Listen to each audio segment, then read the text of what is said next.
Mes amis, je reçois une personnalité hors norme aujourd'hui, que vous connaissez sans doute, que vous avez reconnu, c'est Jacqueline Moureau, l'éternelle Jacqueline Moureau, qui va nous évoquer un sujet particulier, qui est la campagne d'Éric Zemmour. Jacqueline, bonjour. Bonjour. Jacqueline, pourquoi vous avez rejoint Éric Zemmour ? Eh bien tout simplement parce que je pense que j'ai fait comme beaucoup de Français qui l'ont rejoint, j'ai mis la France au-dessus de tout en fait. Et à l'époque, à l'instant où je l'ai rejoint, je ne voyais pas d'autre offre politique qui puisse répondre à ce besoin de sauver le pays. Alors concrètement, ça veut dire quoi ? En quoi vous pensiez que Éric Zemmour allait sauver le pays, et le sauver de quoi ? Alors, sauver le pays, eh bien, sauver le pays du déclin dans lequel on est en train de sombrer, puisqu'on a l'impression que chaque jour on a atteint le fond, et en réalité, eh bien, on creuse toujours. Il y a toujours plus profond. Éric Zemmour, alors il faut se remettre dans le contexte, hein, dans ses allocutions sur une chaîne de télé, parlait vraiment bien de la France. Sur CNews. Voilà. Chaîne de Bolloré. Voilà. Mais en fait... Dont Éric Zemmour était l'employé. Et voilà. Toujours l'employé. Exactement. Mais en fait, il parlait de ce qu'il a appris de la France. Mais il ne parlait pas de ce qu'il connaît de la France. Parce qu'en réalité, Éric Zemmour ne connaît pas du tout la France ni les Français. Et alors, concrètement, dites-nous, parce que ce qui va intéresser les gens, c'est comment ça s'est passé.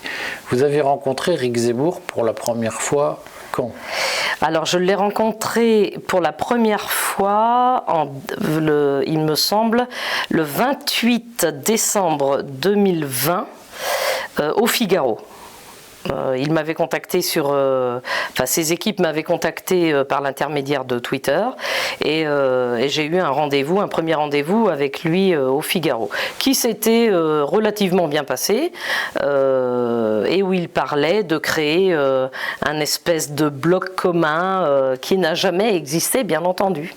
Mais à cette époque, il n'était pas encore candidat. À cette époque, il n'était pas candidat, mais il savait qu'il allait être candidat, puisqu'il parlait déjà comme un candidat.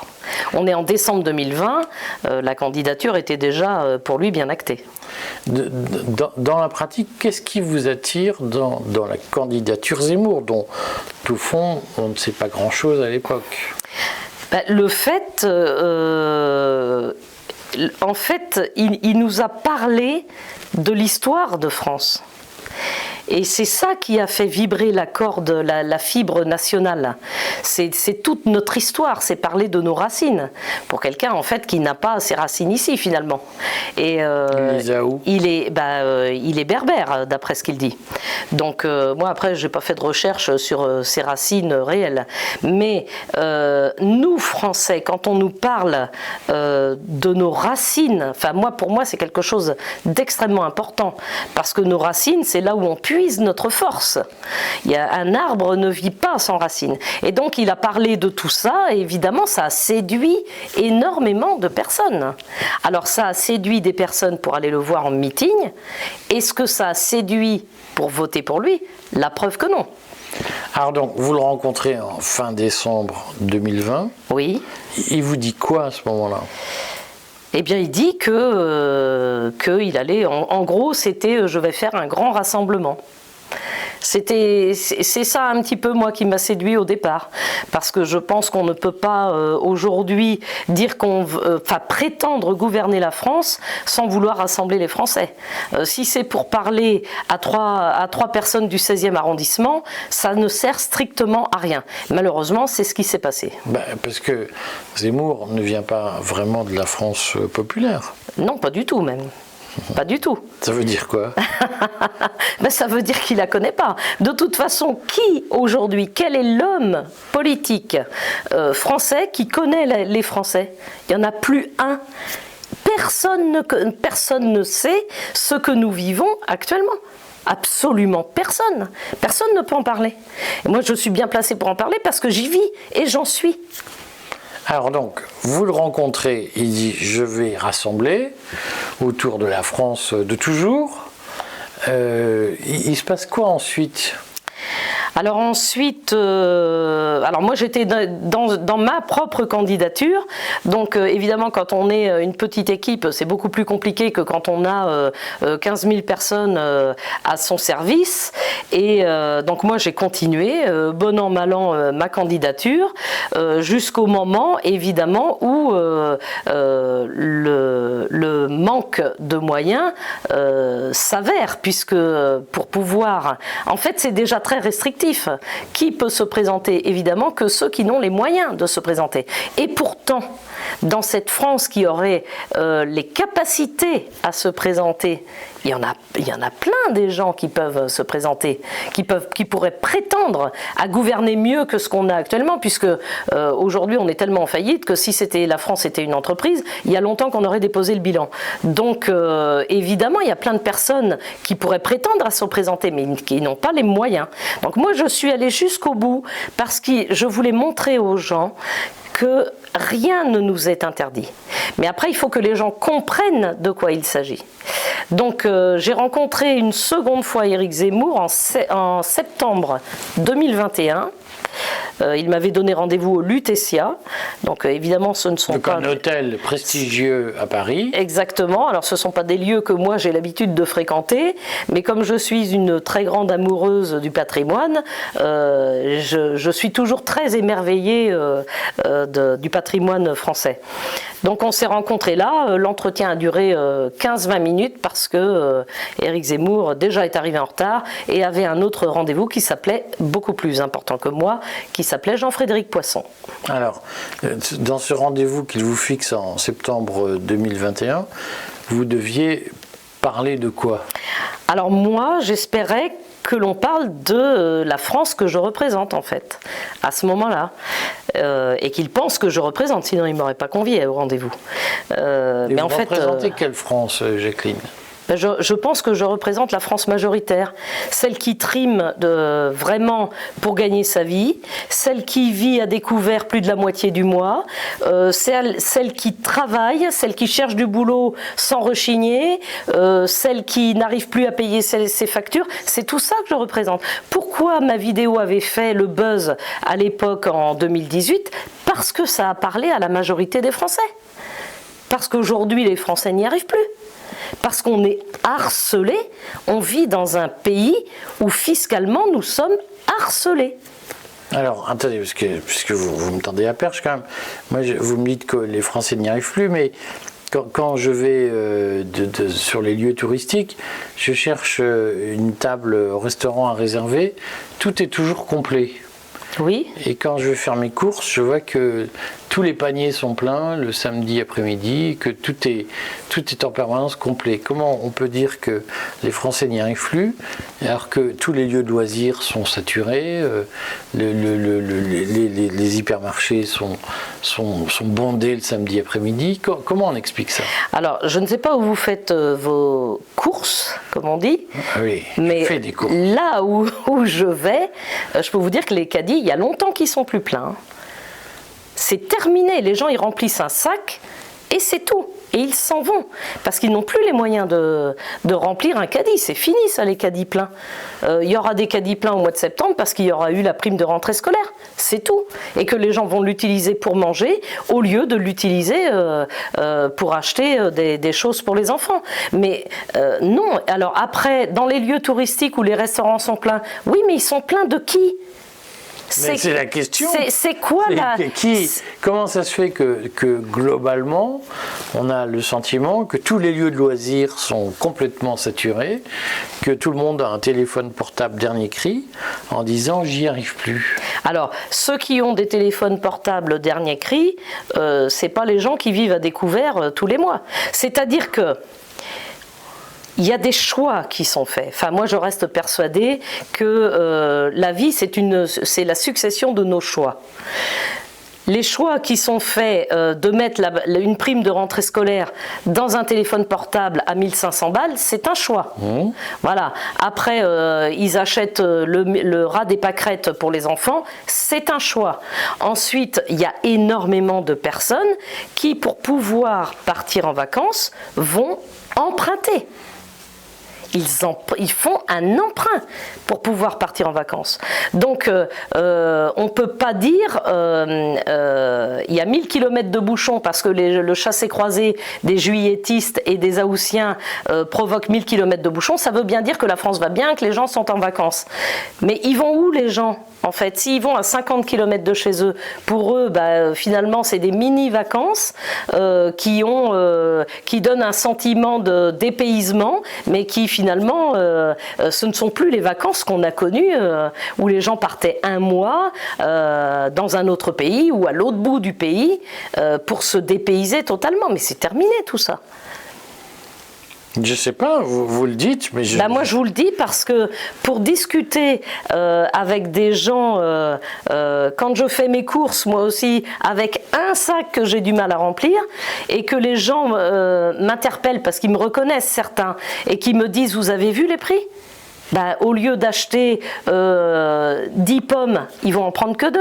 Ils ne peuvent plus acheter des cerises à 14 € le kilo. Enfin, ils ne peuvent plus acheter de la viande. Enfin, tout le monde, on en est tous là. Faut pas croire en fait que les vacances, c'est une vitrine. Mais il faut regarder ce qu'il y a dans le magasin et dans l'arrière-boutique. Il n'y a plus rien. Comment vous expliquez, Jacqueline, que les cerises soient à 14 € le kilo ? Spéculation. Non, mais est-ce que ça a mais ça n'a rien à voir avec le fait que le fruit pousse tout seul sur l'arbre. Oui, mais est-ce que c'est pas parce qu'à un moment donné, les gens qui cueillent les fruits coûtent très cher à employer ? Mais évidemment, mais on est dans un pays... Alors c'est très paradoxal, parce que le coût du travail est énorme, et en fait les salaires sont tout petits, continuent à être petits. Donc, comment on explique ça ? Parce que l'État s'en met plein les poches. Mais entre les deux, mais le gouvernement, si vous voulez, les prélèvements, le taux de prélèvement obligatoire qu'il y a sur les feuilles de salaire, c'est énorme. Dans les années 70, c'était 9%. Aujourd'hui, on est à 25%. Comment voulez-vous que... Comment ça s'explique ça ? Mais parce qu'ils se sont dit, voilà une belle manne financière pour se remplir les poches, et eh bien, ils continuent à le faire. Et ça n'a rien à voir avec l'explosion du nombre de retraités qui payent une CSG plus basse que les salariés alors qu'ils consomment plus de soins. Mais si vous voulez, moi j'ai une représentation en fait de la société qui est une boule avec des pièces de puzzle comme ça. Mais c'est une boule mouvante. Donc en fait, ça bouge en permanence et tout ne s'imbrique pas bien. Et c'est pour ça que la société va mal, parce que dès qu'on... il faut recréer une nuance. Les choses, en fait, vont bien jusqu'à ce qu'on atteigne l'équilibre, et ensuite tout se déséquilibre et tout va à volo de l'autre côté. On est trop de ce côté-là.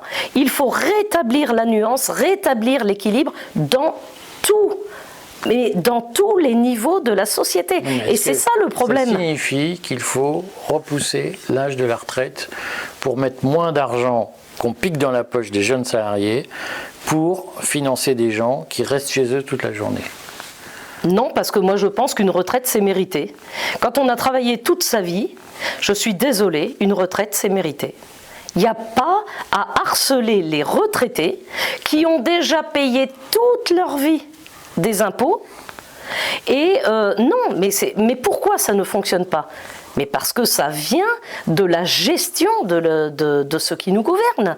C'est eux qui nous ont mis dans cet état-là. C'est pas le retraité, c'est pas le jeune qui trouve un travail, c'est pas l'apprenti. Ce sont les gens qui nous gouvernent, le problème.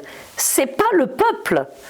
Il faut arrêter de faire culpabiliser les gens. Sur tout ça, ce sont les gens qui nous gouvernent le problème. Il faut déjà se débarrasser des gens qui ne sont pas élus et qui prennent des décisions. Par exemple, dites-nous.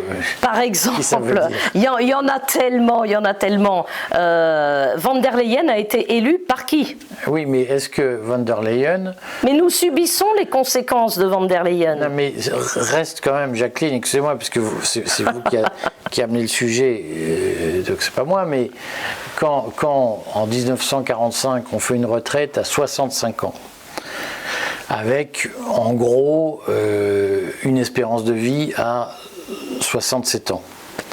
Que 70 ans plus tard, on fait une retraite à 62 ans, avec une espérance de vie à 80, 82, 84 ans. Est-ce que c'est pas normal qu'à un moment donné, ça coûte de plus en plus cher de faire vivre des gens qui sont de plus en plus à la retraite et qui travaillent de moins en moins? Non, mais on peut voir le problème sous cet angle-là. Moi, Van der Leyen n'y est pour rien. C'est pas elle qui décide de faire baisser l'âge de la retraite alors qu'il y a de moins en moins de petits gens. Je ne disconviens pas de... Il peut y avoir des débats là-dessus. Ça, j'en disconviens pas. Mais le français est quand même... la France est quand même le pays au monde où on est le plus taxé. Où est l'argent des Français? Où est l'argent? C'est pas possible, ils le mangent. Avec tout ce qu'on nous ponctionne, il y a largement de quoi payer les retraites. Enfin, pour moi, c'est une utopie. Comment vous l'expliquez? Parce que tous les chiffres sont publiés. Moi, ce que je sais, c'est qu'il y a 30 ans, il y avait 600 000 bénéficiaires de l'allocation adulte handicapé en France. Aujourd'hui, il y en a 1,2 million. Est-ce que vous pouvez m'expliquer pourquoi, en 30 ans, on a doublé le nombre d'handicapés bénéficiaires d'un minima social en France? Je ne sais pas. Je ne sais pas pourquoi il y en a le double. Oui, mais est-ce que vous comprenez que ça pèse sur les gens, notamment les entrepreneurs qui payent 75% d'impôts et qui s'entendent dire vous êtes des salauds de patrons par des gens qui travaillent 35 heures par semaine et qui ont cette semaine de congé par an. Mais je suis d'accord. Mais moi, je reste persuadée que les chiffres aujourd'hui, les chiffres de chaque commune, le moindre centime de l'argent qui sort de la poche des Français, l'utilisation devrait être publiée. Au niveau communal. Jacqueline. Est-ce que vous savez combien de fonctionnaires territoriaux on a embauchés en 30 ans? Combien de fonctionnaires dans les bureaux des communes? 22 000 en plus, là. Mais dans les communes, dans les conseils régionaux, les conseils départementaux, combien de fonctionnaires ne foutent rien sur le dos? Énorme. Est-ce que vous proposez la suppression de combien de suppressions d'emplois de fonctionnaires vous proposez pour diminuer les impôts? Pour diminuer les impôts, il faut diminuer le millefeuille territorial. Il y a trop de personnes. Pour prendre une décision, il faut avoir l'avis de 5 personnes. Ça ne sert à rien. Il faut diminuer, évidemment que je suis pour la diminution du nombre de fonctionnaires, évidemment qu'il y en a trop, puisque en plus il y en a trop et en plus on n'a aucune réponse quand on les appelle. Donc ça crée une haine envers le système en fait, parce que il n'y a jamais d'interlocuteur au numéro que vous avez demandé, jamais. Donc, et bien sûr qu'il faut en supprimer, ça je suis tout à fait d'accord. Bon, alors. Je voudrais quand même ajouter quelque chose. Je ne suis pas du tout anti-entreprise et tout ce qu'on veut. Moi, ce que je ne trouve pas normal en France, c'est qu'il y ait des personnes qui s'enrichissent à des niveaux incommensurables sur le dos des autres. Et qu'on empêche les autres de le devenir. C'est ça le plus gros problème en France. Bon, mais alors, revenons à la campagne de Zemmour. Donc vous le voyez en décembre 2020, vous le revoyez en septembre 2021. Et il se passe quoi ensuite ? Alors ensuite, je le revois quand il vient faire son meeting au mois fin octobre 2021. Et à la suite de ce meeting-là, je reçois un SMS. Je vous invite à faire partie du comité politique que je vais tenir à partir de telle date. Donc je suis invitée à faire partie du comité politique. Et là, vous entrez, donc on est fin octobre 2021, vous entrez dans le comité politique d'Éric Zemmour. Voilà, et là j'en ris aujourd'hui parce que, et là je peux voir une organisation qui, de toute façon, dès le départ, était vouée à la faillite, quoi, en fait. Pourquoi ? Mais parce que moi je pensais que... alors peut-être je suis très naïve. Hein, mais pas du tout. Comment pourrait-on imaginer ça ? Mais je pensais qu'un comité politique pour une élection présidentielle, pour moi, ça devait être une machine de guerre. Or, c'est pas du tout ce que j'ai trouvé. C'est un comité politique qui s'organise avec 2 minutes d'intervention pour chaque personne autour de la table et hop, basta, terminé. Donc en fait, les décisions ne sont pas prises là. Elles étaient prises où ? Elles étaient certainement prises dans un entre-soi beaucoup plus parisien déjà, et puis un entre-soi très très resserré à 3 ou 4 personnes. Il vous faut combien de temps pour le comprendre ? Pour comprendre ça, je crois qu'il m'a fallu à partir de février. Enfin déjà fin janvier, début février 2022. Donc il vous faut 4 ou 5 mois pour vous dire quelque chose ne tourne pas rond. Non, à partir de mon entrée dans les comités politiques, décembre, janvier, février, 3 mois. 3 mois. 2 mois et demi, 3 mois. Et là, donc, il vous apparaît... Quels sont les signes que vous avez où vous dites ça concrètement ? C'est-à-dire, concrètement, c'est la soumission de toutes les personnes qui sont autour de la table. C'est-à-dire que j'avais l'impression, d'ailleurs j'étais devenue, paraît-il, la bête noire, parce que moi je donnais mon avis. Mais les autres ne donnaient pas leur avis. En fait, ils se soumettaient, ils disaient tout de suite ce que voulait entendre Éric Zemmour. Et Sarah Knafo, bien sûr. Donc, moi, je ne suis pas comme ça. Moi, je viens, je donne mon avis. Et je leur ai dit. Donc, c'est pour ça qu'ils ont fini par me détester. Et je leur ai dit... Pourquoi vous dites qu'ils vous détestaient ? Mais parce que ça se voit. Ah non, mais c'est un peu... Peut-être, mais c'est un peu léger, excusez-moi. Mais bien sûr que si. Jacqueline, c'est quoi les signes sérieux, profonds de la détestation? Alors, de la part d'Éric Zemmour, c'est très physique, puisque dès qu'il déteste quelqu'un ou dès qu'il est agacé, il se dandine. Donc ça se voit tout de suite. Mais enfin, on ne peut pas dire qu'il s'est dandiné devant moi, ça voulait dire qu'il me détestait. Non. Il y a eu des signes plus marquants, plus... Ah bah après, moi je leur disais, donc dès le mois de février, fin janvier, début février, puisqu'il y en avait un tous les 15 jours, je leur disais, vous ne parlez pas à la France populaire, elle va vous ignorer. Ça a été ma phrase à chaque comité politique, puisque de toute façon, pour eux, leur interlocuteur, c'était les électeurs du RN et des LR. Mais ils s'imaginent, en fait, c'est pour ça que je dis, ils ne comprennent pas du tout ce qu'est la France, ni les Français, ni ce que sont les Français. Les Français, il y a très peu de gens qui sont encartés déjà en France. Les Français, ils s'en foutent de la politique.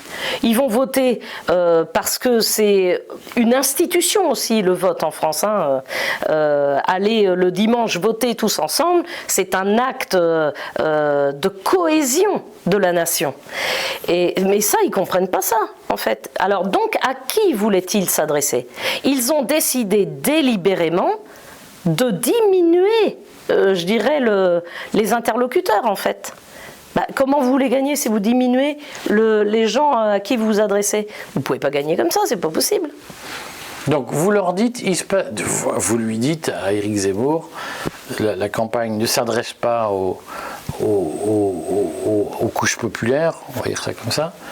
C'est quoi la réaction ? Et face au sondage qui commence à devenir mauvais, c'est quoi la réaction en interne dans le comité politique ? La réaction en interne, c'est ah là là, nous devons toucher les CSP+, nous devons aller vers les LR, on doit piquer grappiller chez Pécresse, grappiller chez Le Pen, mais jamais, au grand jamais, ils n'ont parlé des Français. Et comment pourquoi vous expliquez ça ? Mais parce qu'ils ne savent pas qui nous sommes. Éric Zemmour ne parle pas français, il parle parisien. Ça veut dire quoi, ça, concrètement ? Il ne s'adresse pas aux Français, tout simplement.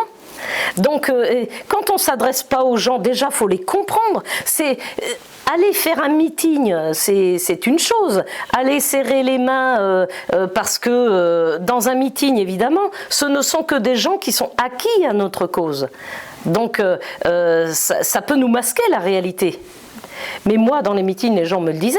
Moi, je suis là, mais je ne voterai pas pour lui.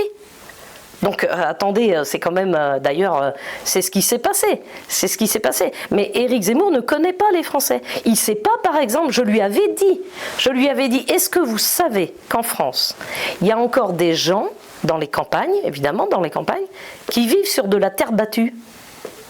Mais il ne le savait pas. Donc évidemment, mais il faut imaginer ce que c'est il faut réaliser ce qu'est la France aujourd'hui. La France d'aujourd'hui, ce sont des gens qui sont malheureux, qui sont en peine. Et ça, je parle de la majorité des Français. Je ne parle pas de celui qui peut se payer des vacances au ski ou des vacances aux Maldives. C'est pas ça la France. Il faut, quand on prétend vouloir gouverner un pays, il faut s'adresser à tout le monde. Et moi je leur disais, la France populaire, c'est 22 millions d'électeurs. Si vous vous adressez à la France populaire, vous gagnez l'élection. Comment vous définissez la France populaire ? La France populaire, c'est la France des racines, la France des familles, la France des traditions, la France du terroir, la France des territoires, la France des provinces. Paris n'est pas la France. Le problème, c'est que, en fait, les gens ne parlent que de Paris. Ils ont l'impression que quand ils ont parlé de Paris, ils ont parlé de la France. Mais pas du tout. Nous, ici, en Bretagne, on est très tradition. Donc, évidemment, moi, par exemple, quand j'entends le Bagad de l'Anbiwé, mais j'ai l'impression que c'est tout mon être qui vibre. Mais c'est ça partout, dans toutes les régions. Il y a quand même quelques nuances. C'est-à-dire que la Bretagne, elle aime bien le Bagad de l'Anbiwé, aussi parce qu'il y a des touristes de la France de l'intérieur qui viennent enrichir les Bretons. Mais la France, c'est un melting pot des régions, en fait. Mais moi, je dis, la tradition dans chaque région française, et c'est pour ça que je déteste ce qu'en a fait François Hollande, d'ailleurs, des régions, hein, parce que ça ne correspond plus du tout aux traditions réelles par territoire. Mais la France, c'est d'abord des racines, c'est terrestre, c'est l'air qu'on respire. Nous sommes attachés à l'air qu'on respire. Et c'est pour ça que, par exemple, j'ai vécu 7 ans à Toulouse, j'ai adoré Toulouse. Mais quand je revenais en Bretagne, j'avais l'impression de refleurir. Mais parce que c'est l'air, parce que nos racines parlent, nous sommes attachés à la terre où nous sommes nés. Non mais, Jacqueline, nous sommes bien d'accord, mais est-ce que la France, c'est un passé ou est-ce que c'est un avenir? Parce que quand on écoute, et je comprends votre attachement à Zemmour, quand on écoute Zemmour, la France, c'est une histoire passée. Mais est-ce que selon vous, la France a un avenir? Mais bien sûr! Bien sûr, la France, enfin pour moi, on ne construit pas d'avenir, on ne peut construire un avenir que si on a eu un passé. Et il faut tirer parti de notre passé pour avancer. Évidemment, on ne peut pas reproduire la France du passé, puisqu'il faut bien qu'elle évolue, mais l'avenir que nous réservent les élites, enfin c'est la caste politique que nous avons actuellement, mais personne n'en veut de cet avenir-là. Ben, sauf ceux qui votent Macron. Oui, enfin, sauf ceux qui sont encore aveuglés. Enfin, il faut vraiment être aveugle pour ne pas voir ce qui se passe. Non, mais nous sommes bien d'accord. La question, c'est comment on en sort. C'est-à-dire que quels efforts vous allez demander aux Français, parce que je vous écoute, il faut baisser les impôts, il faut baisser la pression fiscale. Ça veut dire qu'il y aura moins. Vous dites que c'est l'État qui. Mais en réalité, l'argent est très largement redistribué aux Français, sous forme de retraite, d'allocations en tout genre, de boucliers énergétiques, de boucliers trucs. L'argent est gaspillé. Ben, en tout cas, il est très largement redistribué aux gens. Est-ce que vous dites aux Français, vous allez devoir faire des efforts pour redevenir un grand peuple? De toute façon, je pense qu'au point où nous en sommes, évidemment qu'il va falloir faire des efforts. Maintenant, mais lesquels? Alors, faire des efforts fiscaux, je pense que là, on est au bout du bout.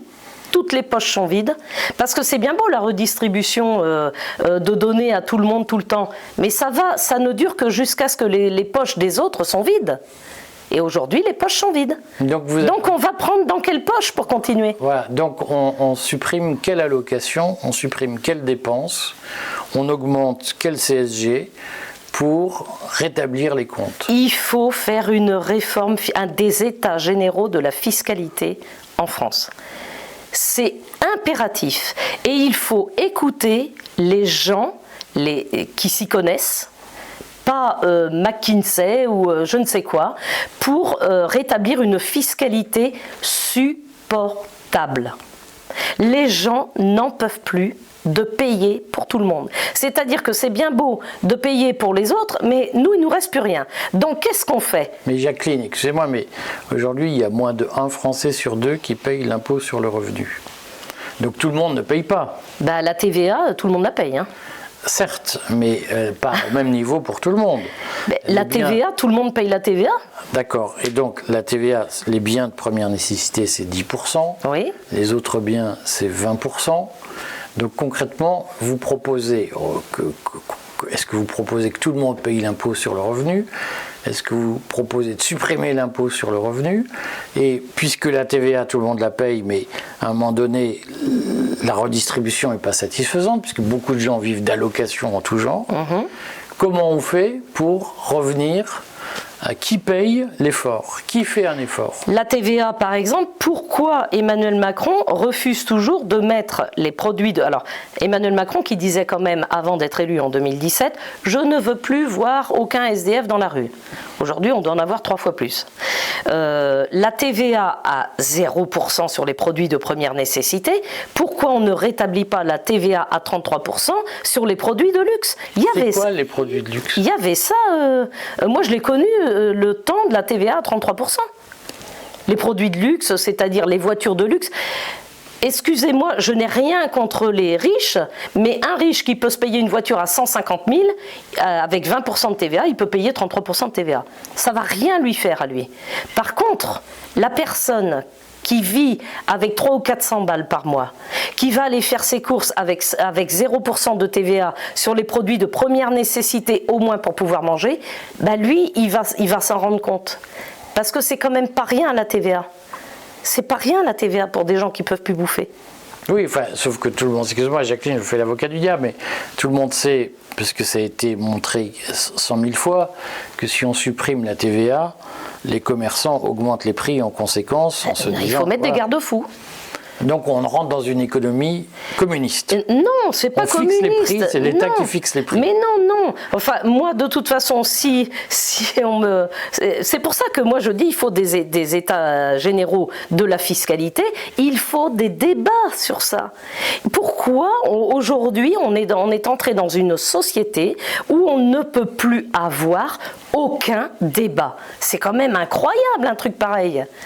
C'est pas normal, c'est pas normal. Il faut mettre des fiscalistes autour de la table avec des gens qui vivent les conséquences des fiscalités pour leur dire, ben voilà, si vous faites comme ça, voilà ce qui se produit. Oui, mais, voilà.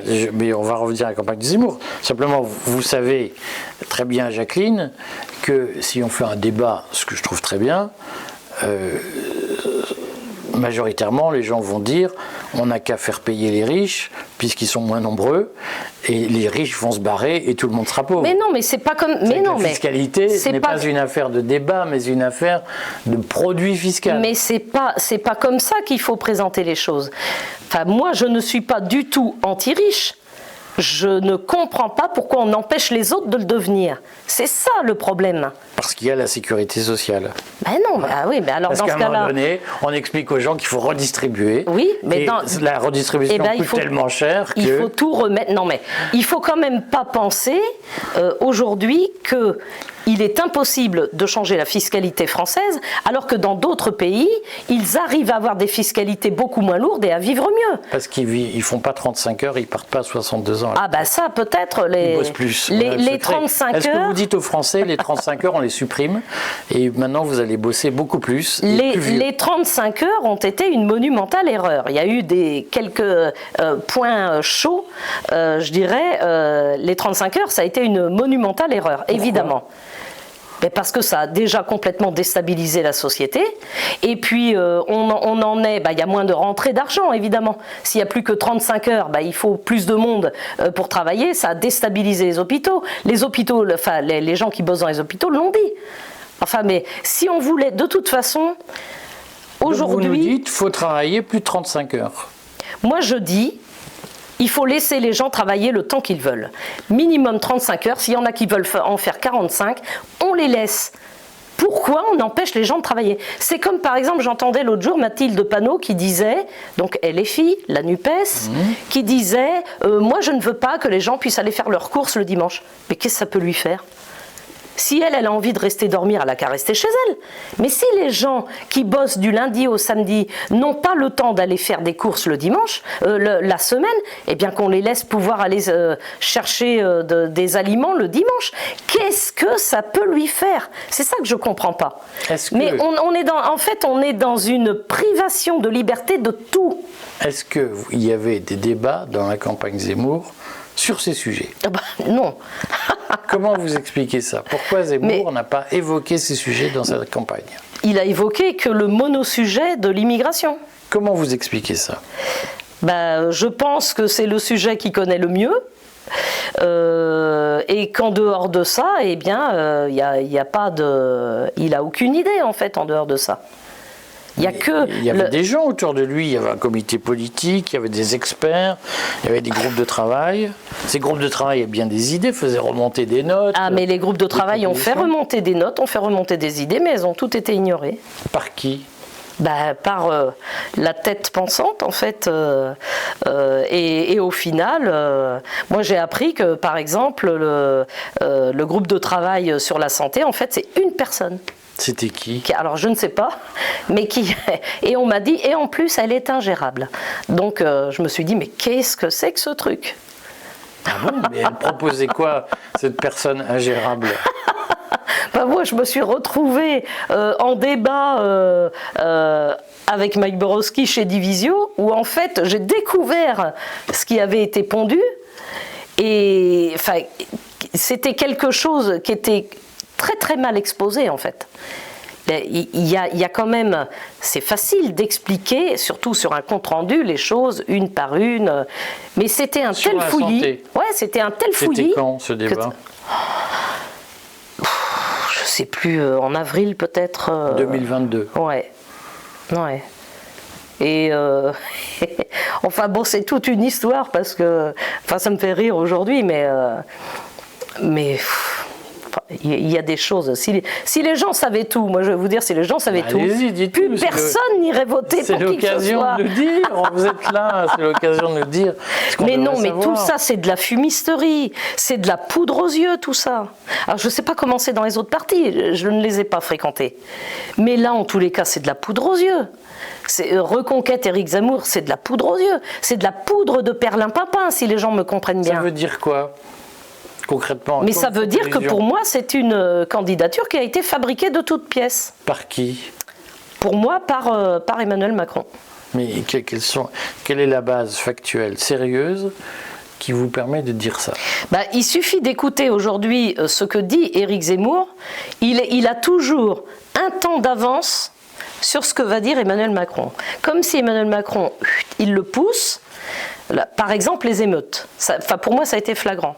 Les émeutes qu'on a eues fin juin, début juillet. Le premier à réclamer la mise en place de l'état d'urgence, moi j'étais contre. Le premier à réclamer ça, c'est Éric Zemmour. Et d'un seul coup, on entend le gouvernement parler de l'état d'urgence, la possibilité de... Et finalement, ils ne l'ont pas fait. Mais... moi, je ne comprends pas comment... après, je crois que les autres partis, je crois que les LR l'ont réclamé aussi. Mais Éric Zemmour est un ultra-jacobin, de toute façon. Moi, je suis pas dans cette mouvance-là. Donc, moi, je pense que les gens... moi, je suis girondine, en fait. Dans les régions, laisser les gens s'occuper des régions. Qui mieux que les Bretons connaissent mieux la Bretagne? Enfin, quand même, qui mieux que les Alsaciens connaissent mieux l'Alsace? C'est pas à Paris de décider de tout. Paris, c'est il faut mettre du jacobin pour le régalien. C'est tout. Et les autres, mais en fait, on n'a plus de souffle. On est étranglé. On n'a plus de respiration. À un moment... la région, elle meurt. Tout est en train de mourir. Je ne sais pas si les Français se rendent bien compte de ça. En fait, on est en train de mourir à petit feu. Mais ça s'est fait à dose homéopathique. Et donc, c'est petit à petit, en fait, qu'on s'en rend compte. Mais pour moi, alors qui suis né en 67, sous De Gaulle, pour moi, la grande cassure, c'est Mitterrand. Mais rétrospectivement, parce que je ne vais pas abuser de votre patience, Jacqueline, est-ce que vous avez des regrets? Est-ce que vous regrettez d'avoir participé à cette campagne sous l'étiquette Zemmour? Qu'est-ce que ça vous a appris? Qu'est-ce que vous en avez retenu? Alors moi, il faut savoir que dans la vie, je n'ai jamais aucun regret ni remords. On fait des choix à un moment de sa vie. Il y a des fois, c'est pas un bon choix, mais j'ai appris. J'ai appris qui sont ces gens-là. J'ai appris que ces gens-là ne défendront jamais le français lambda comme moi ou comme mon voisin. Jamais. Une fois qu'ils sont dans le système les alimente financièrement. Mais ils ne vont pas aller contre le système. Mais c'est qui ces gens-là? Ça désigne qui? C'est-à-dire c'est cette caste parisienne qui estime qu'ils sont de toute façon au-dessus des Français parce qu'ils ont une culture. Parce que Éric Zemmour, c'est une culture générale. Mais il a zéro intelligence de situation. Zéro, c'est le point mort. Oui, ça dit, Jacqueline, je vais quand même vous porter un peu, puis on en restera là, parce qu'il ne faut pas abuser de la patience de tout le monde. Mais vous parlez des Parisiens, mais enfin, Jean-Yves Le Drian, c'est un Breton. Oui.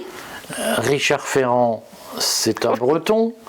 On pourrait lister d'autres Bretons qui ont quand même participé à ce système.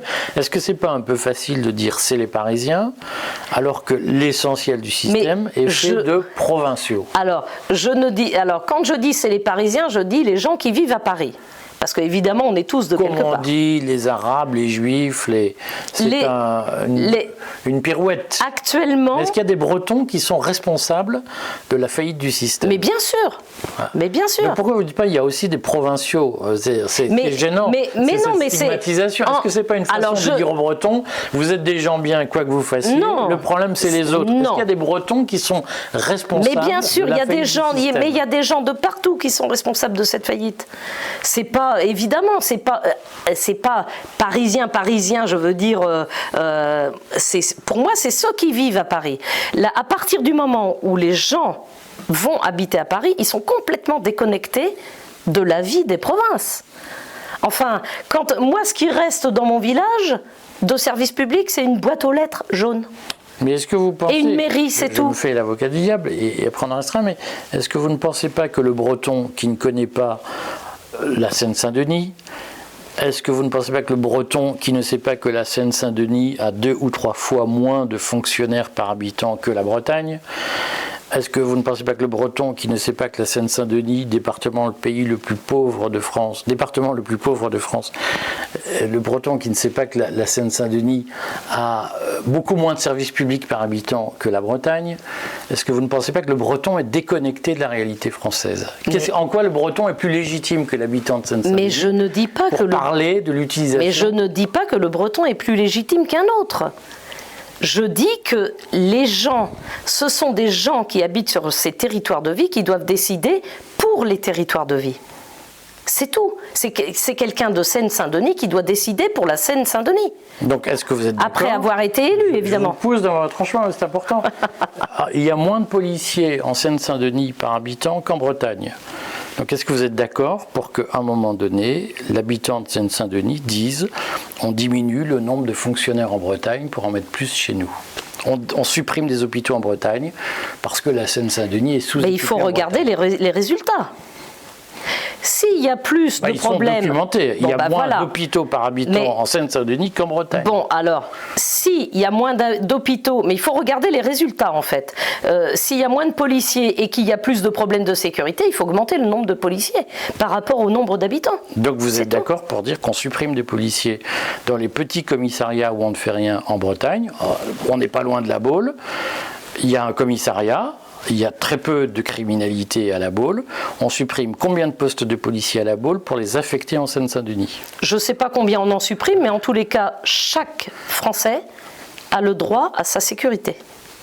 Enfin, chaque Français, chaque habitant de France. En Seine-Saint-Denis, il y a beaucoup d'étrangers, beaucoup plus qu'à la Baule. Oui, mais enfin, en général, on nous dit tous qu'ils sont Français. Donc, chaque personne sur le territoire de vie a le droit à sa sécurité. S'il en faut plus en Seine-Saint-Denis qu'en Bretagne, eh ben on en met plus. Voilà, c'est tout. Et on assume l'impopularité de dire aux policiers de la Baule qui ne travaillent pas beaucoup, vous allez retourner en Seine-Saint-Denis pour l'identité nationale. Ça, je ne sais pas où il faut les prendre, mais je ne suis pas pour... Alors, je vous assure, il faut les prendre des petits commissariats où on ne fait rien pour les mettre dans les commissariats qui sont Enfin, moi, je pense que s'il y a besoin de plus de commissariats, c'est qu'il y a un problème quelque part. Non, il n'y a pas besoin de plus de commissariats. Il y a besoin de supprimer des commissariats où on ne fait rien, la Baule. Non, il n'y a pas à supprimer, il en faut un. Pourquoi les habitants de la Baule... Parce qu'il y a moins de criminalité. Non, mais je suis d'accord, mais il faut un minimum quand même. Donc vous augmentez les impôts? Non. Vous trouvez l'argent où pour créer Mais il faut arrêter de dilapider l'argent des Français, c'est tout. Vous comprenez?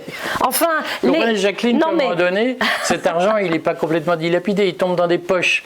Et à moins qu'on nous prouve que ce soit les dirigeants qui s'enrichissent à centaines de milliards à titre personnel, il se trouve que l'argent, il tombe dans la poche de fonctionnaires qui ne sont pas très employés dans certaines régions, alors que d'autres régions, comme la Seine-Saint-Denis, manquent cruellement de services publics. Est-ce que vous assumez à un moment donné l'impopularité de dire aux fonctionnaires on vous remet au travail? C'est possible. Ce que vous dites est tout à fait possible. Moi, je n'ai pas les chiffres sous les yeux, mais je vous crois. Mais il n'y a pas à déshabiller Paul pour habiller Jacques. Donc on augmente les impôts. Non, il faut arrêter de dilapider l'argent des Français. Quand on voit que dans des mairies, ils ont des caves sous la mairie. Pour les petites soirées entre conseillers, vous trouvez ça normal que les Français payent pour les caves des mairies? Non, la question c'est les milliards qu'on allonge. Mais tout ça, ça fait partie... Est-ce que ça coûte des milliards? Mais non, mais ça fait partie d'un tout. En fait, c'est un tout. Il faut arrêter. Les élus doivent comprendre que la France des petits fours, c'est terminé. C'est tout. Ils sont là au service des Français et non pas pour se servir. Quand ils auront compris ça, eh bien peut-être que les gens retourneront voter. Parce que ce qui va se passer à la prochaine présidentielle, où on nous vend déjà Édouard Philippe, on a déjà Édouard Philippe président en 2027. Mais ce qui va se passer, c'est qu'on a eu 53,4% d'abstention le dernier coup. Là, on va monter à plus de 60%. Parce que c'est terminé. En plus, avec ce qui s'est passé, la crise sanitaire et tout, les gens n'ont plus confiance en personne, même pas dans leurs médecins. Donc, Emmanuel Macron pour moi, il a été placé là pour dynamiter la société et franchement, chapeau, parce qu'il a bien réussi. Bon, Jacqueline, on refera cette interview et chacun réagira, on lira les commentaires et on verra comment ça va. Merci Jacqueline. Je vous en prie, avec plaisir.